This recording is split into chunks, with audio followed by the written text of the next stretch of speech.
البنتين الأستراليتين دول اتنصب عليهم من سواق أوبر، وبعد كده قرر يرمي عليهم قهوة مغلية، وده سبب لهم حروق كيميائية شديدة. لأ، دي قصة حقيقية، أنا مش بألف، عارفة؟ وده فعلا شيء يوجع القلب. في البونت في نفس اللحظة بالظبط. أيوة، هي بس انزلي من عربيتي. استني، احنا ممكن نلغي الرحلة. في نفس اللحظة بالظبط، انزلي من عربيتي. مش فاهمة يا بنت الكلب، يا بنت الكلب.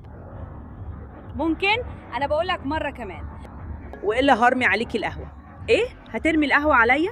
ممكن تنزلي من عربيتي؟ احنا بس طلبنا منك تلغي الرحلة. أنا قلت مش هلغي الرحلة. عشان تبقي الصورة واضحة، القصة عن بنتين أستراليتين راكبين مع سواق أوبر هندي، هما في عربيته. المهم هو وافق على طلبهم للرحلة، بس لما وصل لهم، لما ركبوا معاه، طلب منهم يلغوا الرحلة. واضح إن دي طريقة بعض السواقين بيخدعوا بيها التطبيق عشان ياخدوا فلوس بسرعة. عشان اتضحك عليا قبل كده. ايه اللي وجعك كده؟ ايه اللي وجعك كده؟ لا انت حتى مش عارف انت ايه، عشان انت بتضحك على حد. طب لا قبلتها من الاول. بالظبط، عشان كده ما تزعليش كده بقى. الجرأة عشان انا ما كنتش عايزه الغيها. يا صاحبي انا هخلص الموضوع فورا، بقول لك مره كمان مش فارقه معايا خالص. ايوه، ايه اللي اتعلمته؟ يا صاحبي ليه قبلتها من الاول؟ ليه قبلتها؟ انا مش لازم اقبل، انا لغيت مشوارك. يلا اطلع بره. ايوه انت لغيت المشوار وبتتصرف كانك جامد قوي. انت قلت انك مش قادر تعمله، قفلت الباب في وشي. انا ما كنتش عايزه اعمل كده اصلا. ابعد عني خالص يا جبان. هو بيشتمهم بألفاظ مقرفة، وبيهدد بيرمي عليهم القهوة، وبيقفل الباب في وشهم لأنه بينصب عليهم وخايف. كل ده متسجل بالكاميرا يا جماعة، ولسه اللي جاي أسوأ. لو قابلت الرحلة وبعدين هتعمل أزمة بسببها، استنى، احنا ما كتبناش ده، احنا بندور على ايه أصلا؟ يا صاحبي امشي من هنا بسرعة. يا أخي أنت غبي جدا، بتجيب لي توحد. بجد الموضوع صعب. ليه أصلا توافق عليه؟ بعدين تتعب نفسك كده، ما تعملش تصرفات غبية. أسفة، بس ما قدرتش تلغيها طالما كنت قبل. ما قدرتش تلغيها. هي بتقول ألغيها قبل كده، مش هرقص مع المية. ده عشان الجهاز مش قادر يفهم لهجتها على فكرة. أهلا بيكم في البوش باك، أنا ميرا كي. بنتكلم عن الحاجات المجنونة اللي بتحصل أونلاين. بصراحة أظن دي من أكتر الحاجات المجنونة فعلا.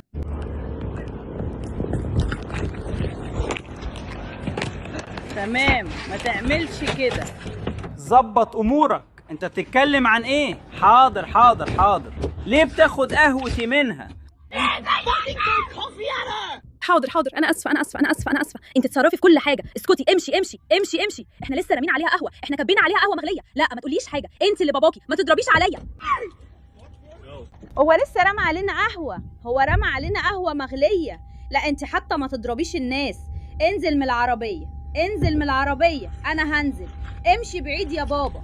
كتير قوي الموضوع بطيء. فين الراجل؟ بيظهر فجأة. امشي من هنا، مش عايزة اسمعك خلاص. يلا نمشي بعيد. دي قهوتي انا اللي جبتها خلاص. انا طيب للناس اللي فاهمة، الموضوع ده في الأساس عملية نصب. دي عملية نصب. السواقين بيقبلوا طلبك على أوبر، وأول ما تركب العربية بيخلوك تلغي الرحلة بنفسك علشان يتخصم منك رسوم الإلغاء، وهم يكسبوا فلوس من غير ما يوصلوك لأي مكان. فالبنات دول في العربية وبيقولوا لهم لا، انتوا اللي ألغوا الرحلة، احنا مش عايزين نلغي الرحلة، وانت كده بتضحك علينا في الأساس، وبتضحك على تطبيق كمان. وهو بيرد ويقول لا، وابتدى يهددهم بشكل جنوني، وقفل الباب عليهم بعنف، وصرخ فيهم وشتمهم بألفاظ وحشة، وقال إنه هيكب عليهم قهوة سخنة مولعة. ولما البنات قالوا له لا، ايه ده، على الأقل اعمل الإلغاء بنفسك، عشان لما تلغي في آخر لحظة بعد ما سواق أوبر يوصل، ده بيبان عليك بشكل وحش في التطبيق. بعد كده فعلا كب عليهم قهوة مغلية. تمام.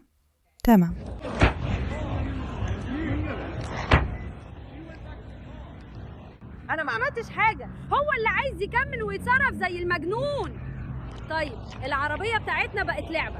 انا فهمتك، العربية بقت وحشة، ده قصدي. دورك. لا مش مستاهلة. مفيش حاجة بقت تفرق. ايه اللي حصل؟ هو قرر انه مش عايز يتضرب على وشه بسبب تصرفاته الغلط الغبي ده. طيب هو عمل ايه؟ احنا ركبنا العربيه. ايوه ركبنا العربيه وهو قال انا ما اقدرش اخد 2. قلت له طب ليه قابلت المشوار من الاول؟ وبعدين ركن العربية وخلانا نلغي الرحلة وبدأ يشتم فيها زي الأهبل. والله العظيم والله العظيم. لا ما كنتش عندي قضايا اصلا كنت ضربته على دماغه على طول يا صاحبي. الذهان بتاعي بيخليني ادوخ، صعب اعمل كده. خلاص خلاص خلاص. يعني حد يعرف إيه اللي حصل للبنات دول؟ ثانية واحدة، لازم نعرف. طيب، إحنا فعلا عندنا المعلومات عن الموضوع ده.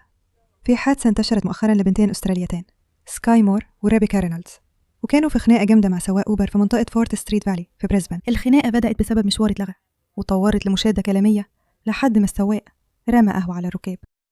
ده جنان فعلا. يلا نشوف إيه اللي هيحصل. الإخوات الأستراليات دول دلوقتي في المستشفى.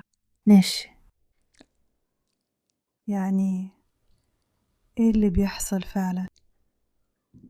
إيه اللي بيحصل فعلا؟ إيه اللي بيحصل حرفيا؟ إيه اللي بيحصل هنا؟ وإيه الإعلان البشع ده؟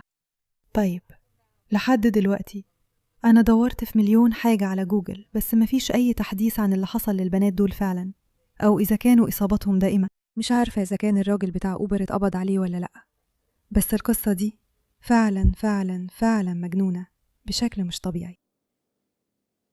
يعني أيوه، بصراحة ما عنديش كتير أضيفه. يعني في أي عالم السواق يفتكر إنه يقدر يرمي قهوة سخنة مولع على راكب بعد ما حاول ينصب عليه، وإن الراكب هيسمح بده؟ حد عنده إجابة؟ أظن كده. شكرا على اهتمامكم بالموضوع ده.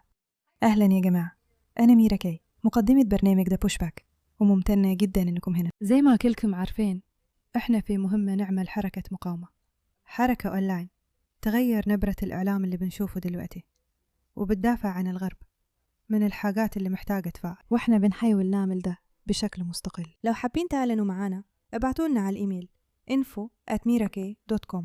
لكن الأهم من كده، عندنا إعلان مهم ومثير جدا جاي قريب. كتير منكم سألوا إزاي يقدروا يشاركوا أكتر في المقاومة، وإحنا شغالين على حاجة جامدة جدا، فخليكم متابعين. اتأكدوا إنكم تشتركوا في القناة وتضغطوا لايك على الفيديو وتكتبوا تعليقاتكم وتتفاعلوا معنا وتشوفوا طرق الدعم، وطبعا تفضلوا متابعينا، لأن اللي بنعمله هنا ثورة، وإحنا ممتنين جدا إنكم جزء منها.